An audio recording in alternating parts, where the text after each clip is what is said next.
एक महत्वाची घडामोड वांद्र्यातल्या गरीबनगर भागात अतिक्रमण कारवाईचा दुसरा दिवस आहे। रेल्वे रुळालगतच्या 4 ते 5 मजल्याच्या घरांवर बुलडोझर फिरवण्यात आलाय।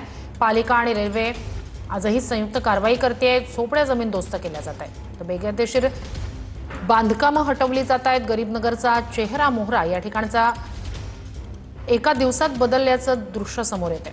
अधिक या सगळ्या संदर्भात जाणून घेऊया आपले प्रतिनिधी गिरीश गायकवाड यांच्याकडून। गिरीश, कालही कारवाई झाली, आज सुद्धा कारवाई होते आहे। आत्ताची नेमकी काय परिस्थिती आहे, काय अधिकचे अपडेट्स कारवाईचे?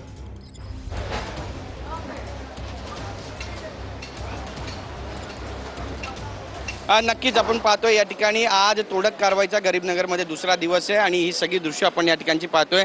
बरेच बुलडोजर या ठिकाणी आज आपल्याला दिसत आहेत आणि तोडक कारवाईला आता सुरुवात झालेली आहे। आपण पाहतोय पोलिसांचा मोठा बंदोबस्त सुद्धा या संपूर्ण परिसरामध्ये तैनात करण्यात आलेला आहे। आज सकाळी 10 वाजेपासून श्रुती या अनधिकृत झोपड्यांवरती तोडक कारवाई केली जाते। जवळपास 500 झोपड्या या ठिकाणी बांधण्यात आल्या होत्या आणि आपण पाहतोय बघा या ठिकाणी आपल्याला पायऱ्या दिसत आहेत रेल्वे स्टेशनला जाणाऱ्या आणि अगदी त्यालाच धरून हे सगळे ज्या झोपड्या आहेत त्या बांधण्यात आल्या होत्या आणि त्याच्या अगदी लागूनच या सगळ्या झोपड्या होत्या ज्यांना आता तोडलं जाते। ग्राउंड प्लस 3 अशा पद्धतीच्या या पत्र्याच्या झोपड्या या ठिकाणी उभारण्यात आल्या होत्या आणि त्यामुळे आता पोलीस प्रशासन यांची संयुक्त कारवाई रेल्वे सुरक्षा दल, स्थानिक पोलीस आणि महानगरपालिकेचे अधिकाऱ्यांना घेऊन सोबत ही सगळी संयुक्त कारवाई आपल्याला पाहायला मिळते। रेल्वे मार्गालगत उभारलेली ही सगळी जी अनधिकृत घरं आहेत ती पत्र्यांची आहेत आणि काही झोपड्या सुद्धा या ठिकाणी काही व्यावसायिक गाळे आहेत ज्यांना हटवण्याचं काम आता या JCBच्या सहाय्याने केलं जातं आहे। बरीचशी यंत्रसामग्री या ठिकाणी मागवण्यात आलेली आहे।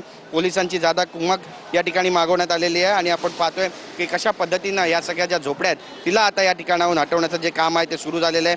बरेचसे लोक आहेत यांना या ठिकाणी नोटिसेस देण्यात आल्या होत्या, घरं रिकामी करा असं रेल्वे प्रशासनाकडून सांगण्यात आलं होतं, मात्र त्यांनी जागा रिकामी केली नाही आणि आम्हाला पर्यायी जागा द्या ही त्यांची प्रामुख्यानं मागणी आहे। या मागणीवरती आता रेल्वे प्रशासन नेमकी काय भूमिका बजावणार आहे हे सुद्धा पाहणं महत्त्वाचं आहे। मात्र इथे जे अतिक्रमण करण्यात आलं होतं त्या सगळं अतिक्रमण जे आहे ते आता जमीनदोस्त करायला सुरुवात झालेली आहे। विकास कामांसाठी अतिक्रमण हटवणं आवश्यक आहे असं रेल्वे अधिकाऱ्यांकडून सांगण्यात येते आणि त्यामुळे रेल्वे मार्गात वाढलेल्या या सगळ्या झोपडपट्टी आणि अनधिकृत बांधकामांना आता हटवलं जात आहे, कारण अपघाताचा जो धोका आहे तो सुद्धा या ठिकाणी वाढला होता असं सुद्धा रेल्वे नक्कीच या संपूर्ण कारवाईबद्दलचे अपडेट्स घेत राहूच। तूर्तास धन्यवाद।